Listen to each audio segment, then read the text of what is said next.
بسم اللہ الرحمن الرحیم۔ صبر، خاموشی اور لا تعلقی بہترین انتقام ہے۔ بے شک مشکل وقت بتا کر نہیں آتا، مگر سکھا کر اور سمجھا کر بہت کچھ جاتا ہے۔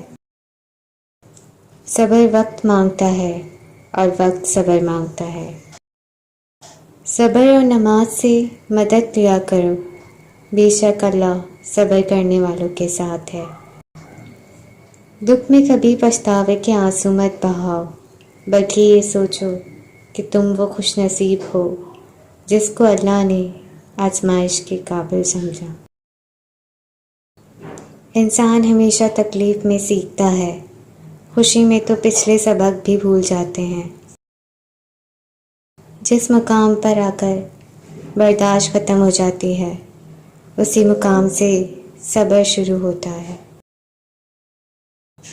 جس شخص کو اللہ کے ہر کام میں حکمت سمجھ آ جائے، وہ زندگی کے کسی بھی واقعے کے رونما ہونے پر شکوہ نہیں کرتا۔ زندگی کی کتاب کے سب اوراق ہمارے مطابق نہیں ہوتے۔ اگر کوئی ایسا ورق سامنے آ جائے جس میں راحتیں نہ ہوں تو صبر کر لینا چاہیے۔ زندگی میں بعض اوقات کسی پریشانی کا آنا آپ کو بہت سی پریشانیوں سے بچانے کے لیے ہوتا ہے۔